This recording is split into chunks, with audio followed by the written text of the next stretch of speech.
Now let me give a brief introduction to our next speaker, Professor Heiko Seif of Unity AG. First insights of Industry 4.0 projects in the German machinery engineering and plant engineering industry.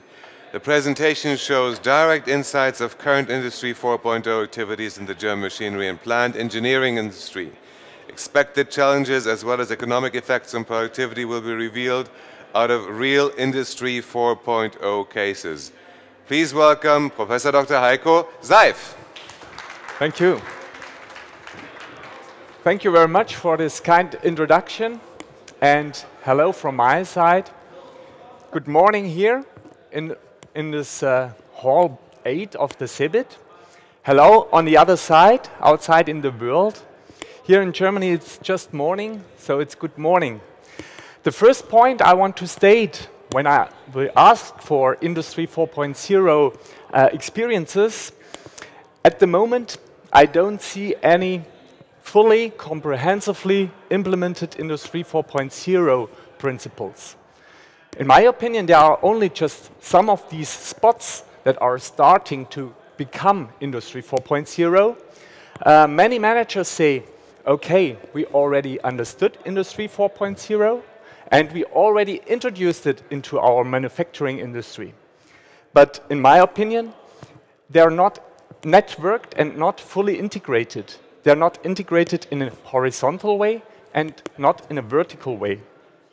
So we have some experiences of prototypes for Industry 4.0, and these prototypes are in different industries. And when we talk about Industry 4.0, it's not only about one industry, like the automotive industry, or an aerospace industry, or chemistry industry, but a mashup of different industries. Before I go into the details, I want to introduce you Unity AG.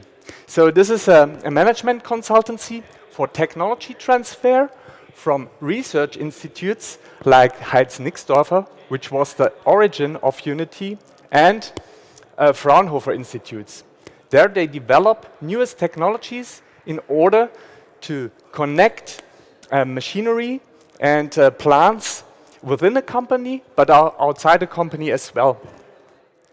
So we have around 20 clients, 2/3 of the DAX 30 companies here in Germany, and we have around 15 to 20 Industry 4.0 projects finished already. So this is the basis for our experience. Here you see a 4-level model where you can classify Industry 4.0. And out of our experience, we start with the projects, Industry 4.0 projects, on the shop floor level, which means this is a bottom-up approach. As you imagine, this is like a puzzle. You start with small pictures, puzzling your puzzle together, and at the end, when all parts fit together, you get one big picture of Industry 4.0. But as I already stated, we only have some prototypes. That means some spots, some crystallization points starting with Industry 4.0. At the end, all the pictures should fit together with a future perspective, like a scenario of the future, a picture of the future, and the strategy of companies follows this vision, and the processes are stable enough to bring up smart products and smart services. And everything should fit together in this 4-level model. This is the evolution of over the 250 years of the industrialization. First, it started with the first industrial revolution, which was based on the steam engine.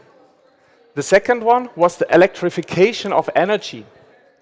The third one was the computerization of the manufacturing industry. And lastly, now we just stand before the fourth industrial revolution, which is about networked economy. And this is bringing the internet to the shop floor, connecting these devices. As Mr. Yao before already said, it's about connecting different items with each other and interoperability is one of the main challenges. Here you see the designing of an Industry 4.0 production. What is part of it?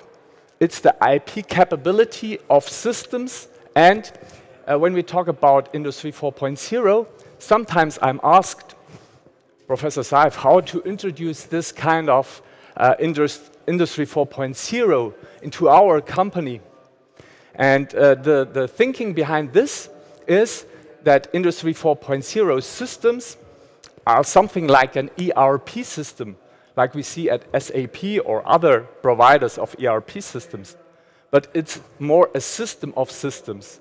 That means you have a small system, like a smart product, which is part of a bigger system, like a production, and there is an interaction between product, workpiece, and manufacturing line.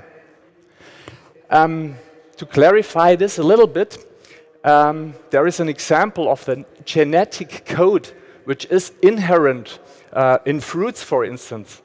When we talk about plants that produce fruits, at the end it is based on genetic codes. And applying this principle to workpieces in a manufacturing line, you have the information what should be part or what should the part look like at the end. You can apply this principle and the manufacturing line knows exactly what to do with this workpiece in order to achieve at the end the desired product. And this is part of IP capability. That means the workpiece and the manufacturing are always interacting with each other. Here you see the vision, the parts of the vision and the points for Industry 4.0. So the first thing is that companies strive for individualized products and they strive for efficiency in production at the same time.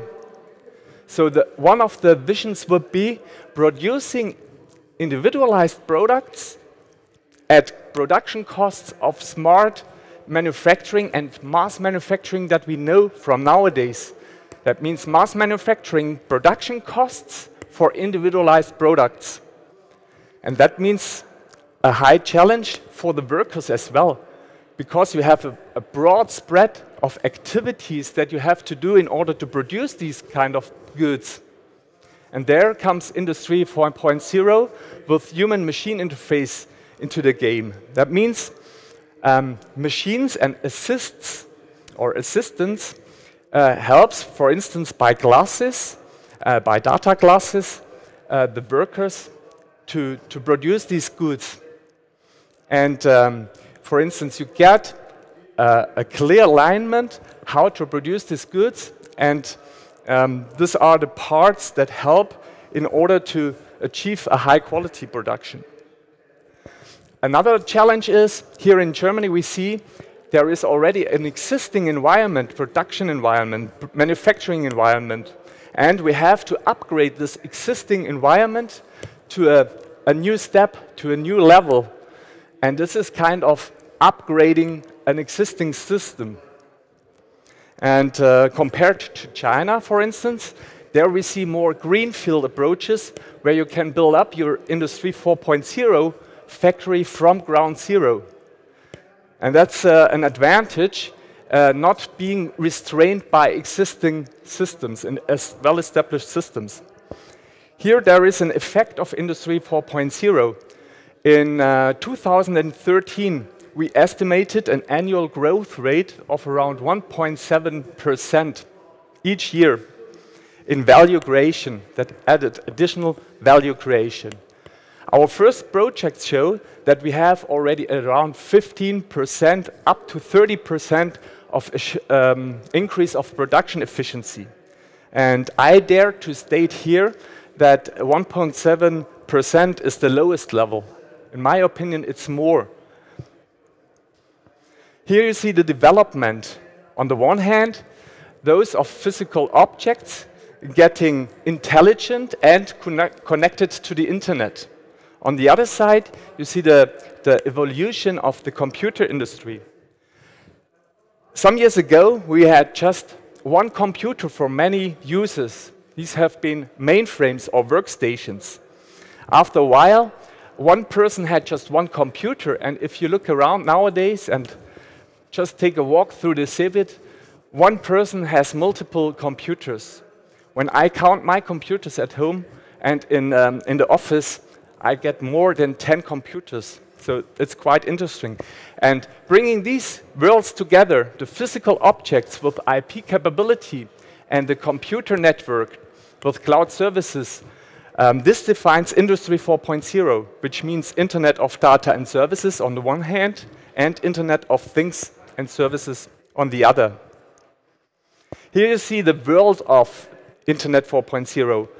It's a mashup of different industries, like the building industry, the farming industry that we saw in the previous presentation, smart factories, smart logistics, and so on. What happens? In our projects, we add more and more objects with IP capability to the internet. And those again produce a massive amount and a massive bunch of data.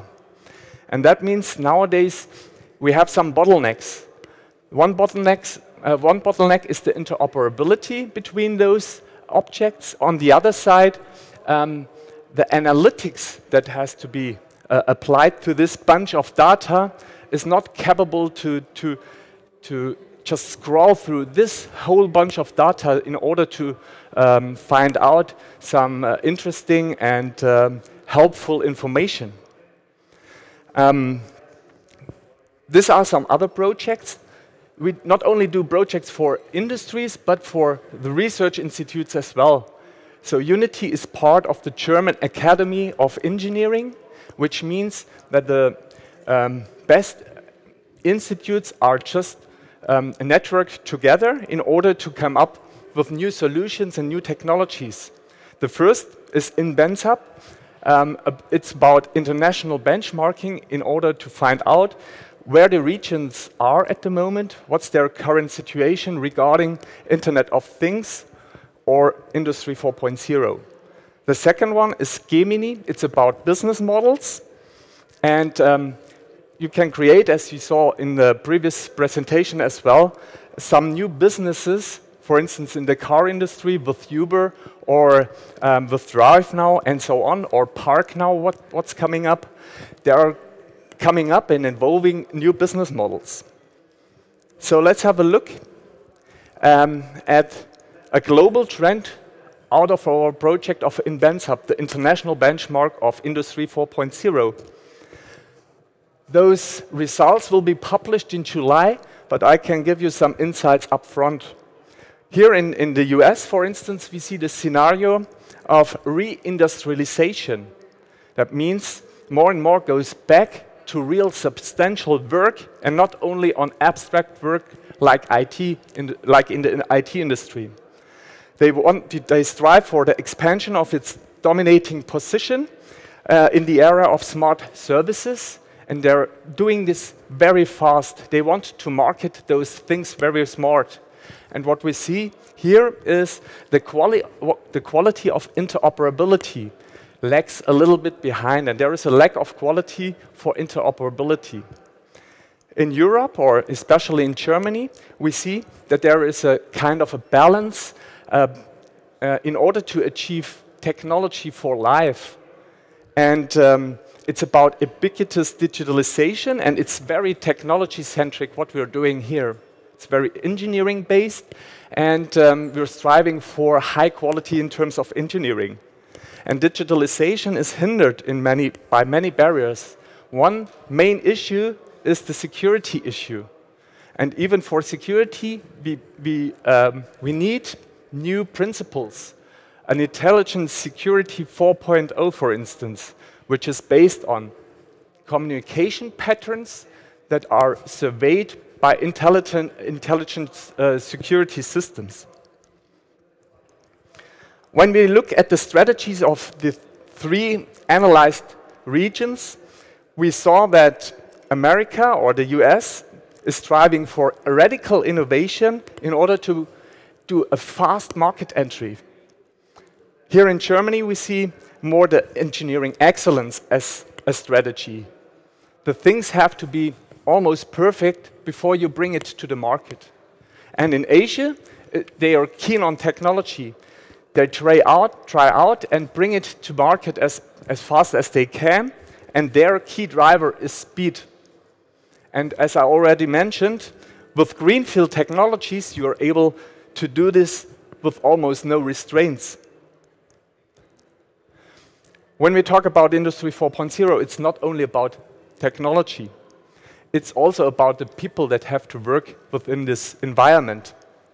We have two dimensions here that are, yes, just defining a new kind of dual management system.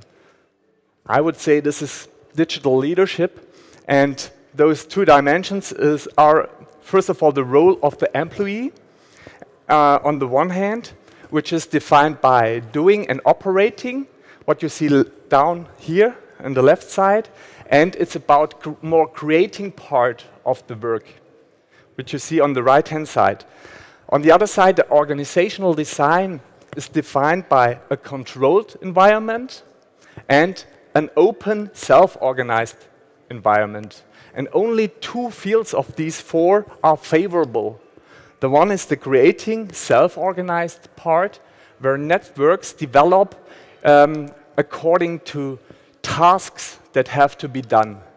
So that means the network find themselves in order to do the work self-organized in a creative environment. On the other side, we have a stable and smooth-running business, which is repeatable. And this is more controlled and well-defined. And bringing those two worlds together, we saw that we have different kind of personalities that work on this field.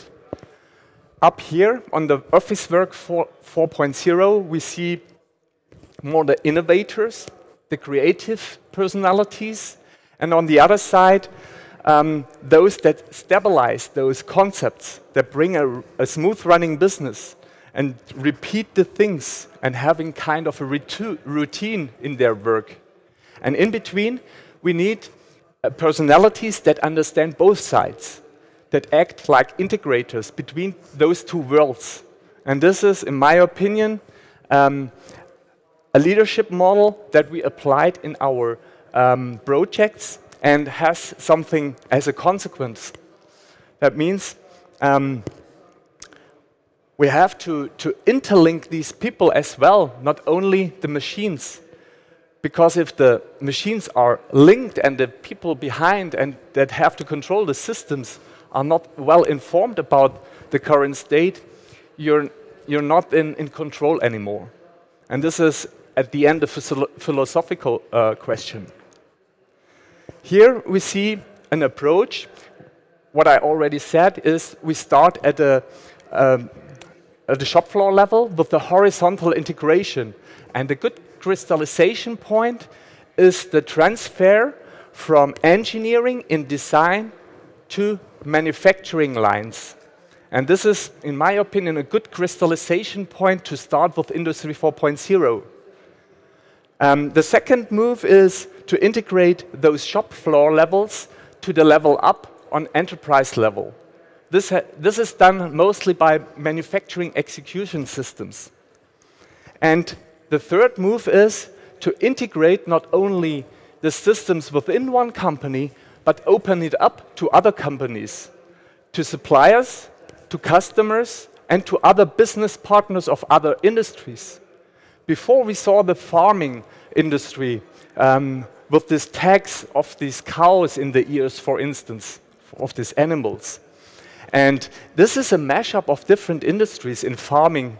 In the farming and agricultural industry, we have the industry of agrochemical, machines or agro-machinery. We have biotechnologies for the seeds. Agrochemical is for fertilizers, and the machines are equipped with sensors that just sense the soil in order to increase the productivity of the agricultural land, in order to avoid any impact on the environment. And if all of them are able to just have access to this one source of data,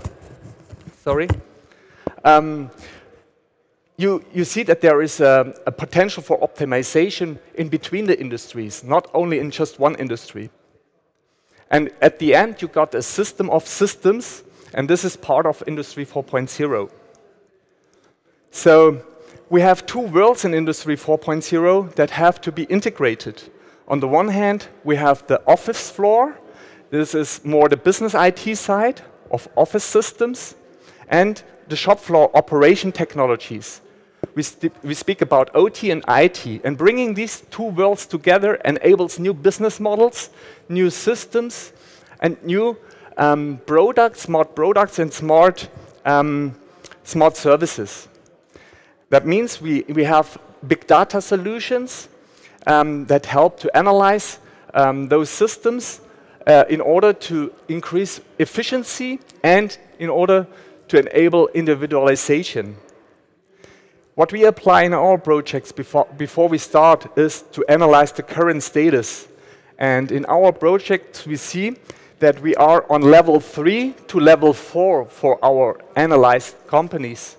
In prototypes, we achieved the level 5 for some parts of the manufacturing industry, which is highly integrated, but not integrated enough to a big cloud service, which will be the level of the future, the level 6 or 6 plus.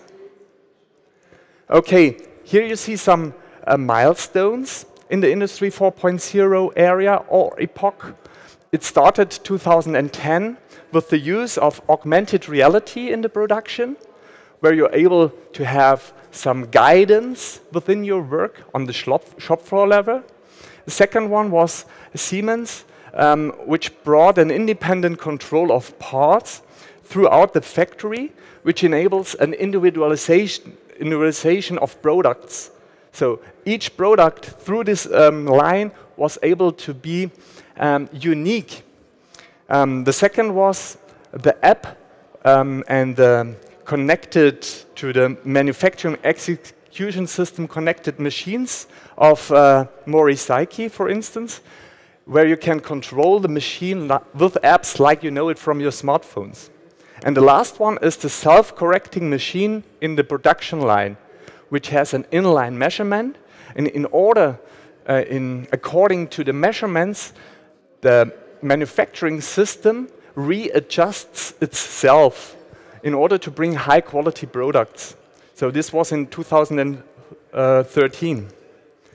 When we want to categorize all those projects, we have here a table where we see a transition from a physical world into a virtual world, and from machines over objects and users to the World Wide Web. And these are some scenarios and drivers for Industry 4.0. We see the Internet of Things, where the things interact with each other. We see the Internet of Everything, where human beings, machines, and other systems interact, which is more a concept. And on the left-hand side, from machine-to-machine communication to cloud integration and big data analytics, these are the fields of activities and in our next steps of Industry 4.0 projects. The farming industry, I already mentioned this example. We saw it with the connected car as well. What happens in the future there is quite interesting. When we go back to the technology side, we identified the need for new architectures. In order to enable interoperability between different systems, we need a certain level of communication protocol, for instance. The communication between machines at the end is based on protocols that we know for ourselves of the internet, like IPv6 is one protocol of the internet at the moment.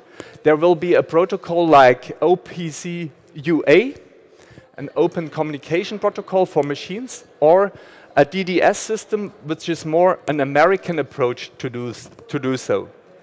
But what we identified is the need for a certain standard where the machines can communicate with each other. One of these industries or one company that achieved a good Industry 4.0 architecture is Maschinenfabrik Rheinhausen, located close to Regensburg. There, all the sources and all the clients for information are connected over one spot, one node. And the interoperability is made like an interpreter. That means the machines always get this information that is necessary for the next production step. And the interlink with a node like that helps to increase productivity. And the break-even point here is achieved already in the first year. So bringing these data together in kind of a manufacturing execution system is quite helpful and is one of the bases of Industry 4.0. A next example is the Moroseki, the universal machines. This is like a 3D printing machine on a high industry level. You can produce products with different geometries, and you can control these products with an app controller, a completely different interface between humans and machines. There, the break-even point lays around 4.5 years. A next example is the digital maintenance service and preventive maintenance, for instance. You heard these expressions probably in other types. You can see such principles and approaches here in Hall 13. And what we see here at CeBIT is that machinery industry like Echo Fendt or like KUKA, who build robotics, and like Trumpf, which are very good in laser industry, are part of those companies that have presence here at CeBIT. Years ago, you won't have seen any machinery industry on CeBIT at all. With this digital maintenance service, you achieve a break-even already in the first year. And this is a typical Industry 4.0 project, one of these crystallization points where you can start your Industry 4.0 projects to start with the first puzzle.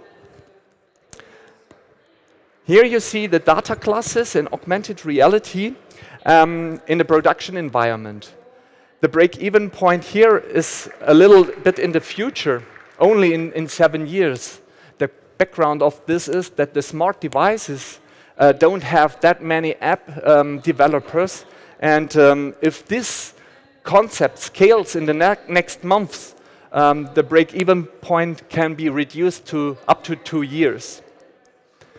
Here you see a Milk Run 4.0. This is a logistics system within a company where the supply of parts for the manufacturing line is optimized at its best. That means they are optimized according to part quantities, the shortest ways to the next production site, and of course,